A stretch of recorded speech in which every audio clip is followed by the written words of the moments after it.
What was the Greek Military Junta of 1967-1974? Have you ever wondered how a military dictatorship can shape a nation's history? The Greek Military Junta, also known as the regime of the colonels, ruled Greece from April 21, 1967, until July 1974.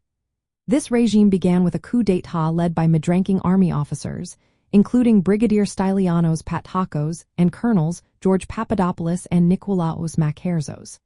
They seized power just weeks before scheduled elections. The coup was executed swiftly, with tanks placed strategically in Athens.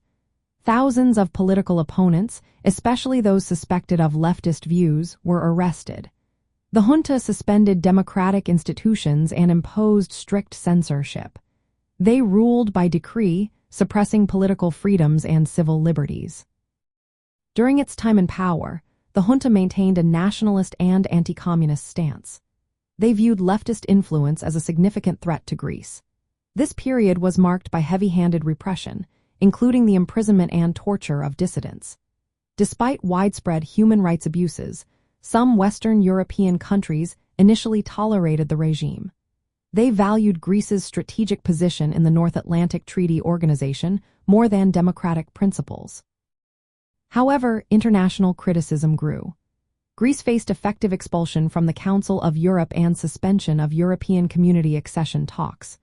The junta's foreign policy was heavily influenced by the Cyprus issue. In 1974, the regime's hardline nationalist leader, Dimitrios Ioannidis, orchestrated a coup against Cyprus's President Makarzos. His goal was to achieve union, known as enosis, of Cyprus with Greece. This action led to a military invasion of northern Cyprus by Turkey, which occupied about 40% of the island. The Greek military was unprepared for this conflict, and the junta's failure to manage the crisis ultimately led to its collapse.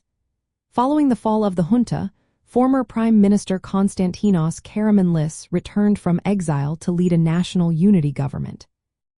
This government restored democracy, civil liberties, and repealed bans on political parties, including the Communist Party.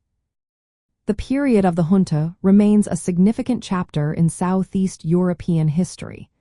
It illustrates the tensions between authoritarianism and democracy during the Cold War.